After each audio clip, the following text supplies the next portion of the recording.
SRAM has just broken the mold again in the cycling industry with just launching their brand new release, SRAM Red XPLR Axis Group Set. And why is this so groundbreaking? Well, because they went away from their 12-speed and they went to a 13-speed dedicated gravel group set. But is this going to be the end of the group set? Is it only going to be dedicated towards gravel? Or are we going to start seeing this technology creep on over to the road bike sides? There are things that have happened in the past, some patents that have come out in the past as well that have kind of aimed towards that. But I believe that very soon in the future, we could see this technology with the UDH and a 13-speed group set going on over into the road bike scene, because consumers like me and you would really benefit from a 1x setup and a 13-speed group set. So in today's video, we'll talk about the Axis XPLR group set, break down everything, talk about what a UDH is, a universal derailleur hanger, because maybe some people are confused about that. Also, we'll be talking about what our guesses or our ideas are for the future group sets coming up, because the future is looking bright for the bicycle industry. And also we'll talk about some of the things that are just there in the air, like the red group set. We all know it's going to be expensive. We don't need to hear about it. It's expensive. We'll talk on the price, but we've been around. If you guys are watching this channel, you guys have probably been in the cycling industry just for as long as I have. And you know, SRAM Red is their flagship. It is expensive. It is meant to be that price. But anyways, let's get into the video. So what is actually new on this group set? The shifters and the brake calipers are the exact same SRAM Red groups or shifters that just came out in the 12-speed stuff. Also, the chain is the exact same 12-speed chain that just was launched as well. What's new for this group set is going to be the Red XPLR rear derailleur, which is now accompanied by a direct mount derailleur. So that will go right up to only UDH compatible bikes. So if you are not having a UDH bike that is compatible, you cannot run this group set. And we'll talk about that in just a second. We have a brand new, what looks to be chain ring and spider assembly for the SRAM group set. The crank arms are the exact same SRAM Red, but you have a newer chain ring or spindle on here as well. And then the cassette, the $600 cassette that only comes in one configuration, which I believe is a 1046. Again, that's a really good gear range, honestly. I mean, if you're running a 46 there, you're getting a 1-to-1 ratio in terms of climbing. But that is a really good group set as well, because of the fact you're still getting those lower tier groups like the 10, the 11, the 12, whatever the case might be, for those gear ranges. So I could see people definitely playing around with some kind of mullet builds, maybe doing a 50 tooth in the front. It all depends on what kind of gear wrap range the derailleur has with the chainring, but this is what I'm talking about, that you could definitely see people utilizing a 13-speed group set in the back and like a 50 tooth or a 48 tooth in the front as well. Again, the group set I think is estimated around $4,300. It is expensive. SRAM is expensive. Shimano's expensive. Here in the United States, I believe a Shimano Dura-Ace group set's $4,400. I believe the SRAM Red group set's like $4,500. So I wouldn't think anything else of it to go ahead and say this group set would not be around that price point on there. Now, what makes this group set so cool and defining? One, it's 13 speeds. We saw SRAM, or I'm sorry, we saw Campy Ekar have a 13-speed group set, and we didn't really think anyone else out there was going to push it when, especially Shimano has their 12-speed group set, and SRAM just came out the new Road being 12-speed. But SRAM did the unthinkable, and they went ahead and put a 13-speed group set in there, and they made it UDH. So what is UDH? It's advertised as a universal derailleur hanger. And what your derailleur hanger is, it used to be your bike's weak point. So if you had a derailleur stuck onto the back of a bike and you were to said hit that derailleur, it would bend the derailleur hanger and not the bike and not the component either. So that way you wouldn't damage your expensive derailleur, you wouldn't damage your expensive bike. The derailleur hanger would just break away. You replace that $5 to $10 part, and that's it. Now what SRAM is doing with this UDH, they've already done to the mountain bikes, which works really, really well. You have frames now with these massive holes in the rear to go ahead and take in a derailleur hanger if you still have Shimano. But if you're buying a group set like the SRAM XPLR, or you're buying the mountain bike derailleurs, you see this piece right here, this literally goes onto the back of it and takes out a lot of adjustments for consumers, a lot of adjustment for bike shops, and makes it very easy to set up. You set up everything on app. It literally tells you how to adjust your chain length. It literally tells you how to adjust the derailleur. There are no more setup screws, limit screws, or whatever the case might be. Once it's set, it's set. The only downside that I've heard from people saying with the new T-type stuff on the mountain bike is that because of how the derailleur and the cassette and the chain line up, and it's supposed to be that it's the best shifting ever, it's a little bit slower because of the way of how the cassette is ramped to go ahead and move that chain up. So you can't fire off fast shifts over and over and over again. The shifter speed is just normal shifting speed, and I don't know how it is for this XPLR because I haven't had my hands on it yet, but that's usually the case for the mountain bike cassette. It was that they had those issues. But again, the idea is, again, to go ahead and make a perfect derailleur for the bicycle. You won't have any kind of issues with the derailleur hanger being bent and causing any issues with gear shifting as well. And there should be little setup on there at all. And really, it's aimed more for consumers at home, I believe, to go ahead and set this stuff up at home and make it easier for them.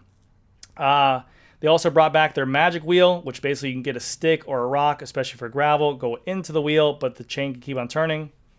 Cool little gimmick there. I mean, at the end of the day, that's least your worries. But also, they brought this really cool constructive thing to the cycling world.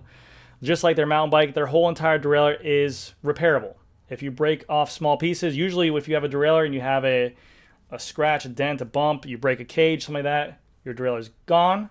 Here, you can replace your cage, your wheels, your outer pieces on here as well, like the shell of it. All these places are rebuildable, and they actually have come in place a couple times with derailleur cages for the mountain bike stuff. So that stuff is useful for sure in the future. Now, why do I think that this could be the future of road cycling? Well, because like I said, we see a lot of companies pushing like Classified, like their rear front derailleur hub, where they want to make a more efficient bicycles for consumers. Pros, on the other hand, I don't know when I'll see this come into there, but we're already seeing pros use a Classified gear hub. We're already seeing pros use, like Jonas Vingegaard, a 1x12 gear setup on some hybrid stages that he's able to use. So if you just give those pros one more gear in the back and you put it up there with a 50 tooth in the front, this could be the future. And we're already seeing more and more bike companies come stock being made ready for UDH. Like the Crux, I believe the Soloist, Cervelo Soloist is as well. The Blackheart, the All-Road Tie, we're seeing more and more bicycle companies be UDH compatible. So we're gearing up for that future there. But just about a year ago, in July of 2023, there was a patent out that a wireless axis front derailleur built inside your chainrings.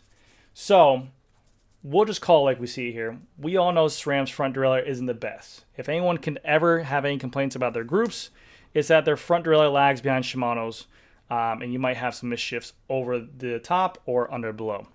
This patent pretty much came out and basically made a 1x chainring where the mechanism for the front derailleur was built onto the chainring itself, and that way you didn't have to have a front derailleur mount on your bike, and it'll be able to have a shift from the top chainring, and there'll be another gear cog on the back or inside of the chainring itself to make it a 2x bicycle. So imagine having a 2x but a 1x gear line and a 1x chainring with a narrow wide on there, and having all the capabilities of having a 13 speed in the back and a 2x in the front without any kind of massive chain stretch or anything like that. I really do think that they put this patent out for a reason, and they're pushing for the future of it. But you can see right here, the chain is on top of the chain right here.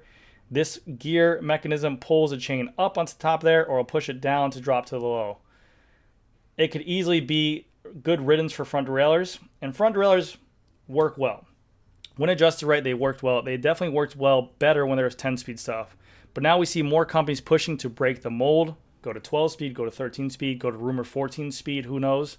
With that becomes crazy gear cross chain lines. And what that can do is that can cause a lot of stress on those front derailleurs. They will have always chain rub. That's why you see Shimano not allowing you to shift into your small and small on some groups. Same with SRAM, you can't shift onto your small and small. A lot of companies won't recommend riding in big because of the fact you'll have chain rub on there as well. But you want to see this, again, a more efficient group set for consumers. And again, us consumers don't have the problem like pros where they need to go from the mountains of Tour de France down to the flats of UAE, whatever the case may be. If you're a consumer, you're usually going to buy a bicycle for where you live at. So you'll either buy an aero bike if you're on the flats. You'll buy a climbing bike if you're in the hills. You pretty much have a good idea of what gear indication you need to ride as a consumer. So if you can get a consumer, take away the messiness of a front derailleur and have the efficiency of a 1x13 or a 2x13 with a hidden 1x setup, I think that in theory, would make the most sense. And I think you're already seeing this being pushed, like I said, by the Jumbo Visma team, by Jonas running a 1x. Now, he's crazy with his legs. He's crazy with his powers. You can't compare yourself to a pro. But 1x down in Florida is almost a standard down here. There's really no point for a front derailleur at all for Florida. Front derailleurs actually seize up down in South Florida because of the fact of the lack of use of them. And whenever water or rain comes around, you'll start seeing seize bolts. You'll actually start seeing seize front derailleur bolts because of the fact that they stay in the big chainring for so long. They get caught in water, they have sweat, and even for electronic stuff as well, the motors just don't get used enough, and they have trouble pushing past that seize. So a lot of people seem to opt in for these kind of 1x setups. So I know there's going to be a lot of, what's that called? Purists. That's what I was looking for. I know there's going to be a lot of purists out there who are going to say, you don't need this. You just need a good front derailleur. You just need a 10-speed. You just need a rim brake. But I'm telling you, if you can do away with a part and make it more efficient with a 1x13 setup, or like I said, a 2x built-in chainring on here, I've got to ride the rear hub as well, the classified hub, and it works really, really well. I know there's obviously claims about the drivetrain efficiency not being as good as a Shimano or a SRAMS, but for the everyday consumer, there are no issues there at all. I mean, literally, it works tremendously. So we're seeing new technology go. Obviously, repairs might be a little bit more expensive with that, but it's exciting times for the cycling industry to see this. And there's also rumors of Shimano even having a patent for a 13-speed wireless group set coming out as well. Who knows if that's just hoopla, or who knows how long it's going to take for it, but there's always this kind of push for this breakthrough on here. So I'm excited to see what it holds. I really like this group set. It's going to make the gravel world seem amazing. You're going to see a lot of mullet setups. You're going to see a lot of road bike setups with this kind of group set. You're going to see a lot of people mess with this with their mountain bikes as well. I guarantee you're going to see a ton of mountain bike people running this group set instead of a mountain bike group for sure. But man, SRAM is light years ahead of Shimano in terms of a gravel and a mountain bike group set. I know the gravel group set just came out for the GRX 2x12 speed, and people love the shape of the Shimano hoods. But what SRAM does on the tension for the cages, how their shift operates, it's literally, their gravel and mountain bike group sets are really, really, not superior, but really, really good compared to Shimano in terms of what we see even specced from bikes we buy from manufacturers. So let me know what you guys think down in the comment section. Do you guys think that this is the future? Or do you think that we're going to see just road kind of peak at a 2x12 situation? Really no more jumping forward into it. Any kind of more exploration for group sets. But I really do believe that a 1x13 or the 1x with a electronic front derailleur is going to be, in the future, something we're going to be seeing soon. And definitely pay attention to any team using SRAM like Jumbo Visma in the future. You will for sure see some of their bikes being used with a 1x13 setup. I can almost guarantee, as long as their bikes are compatible with the UDH, you will see it. Anyways, guys, that's going to do it for this video. Thank you again so much for watching. If you have any comments down below, let me know, and I'll see you guys in the next one.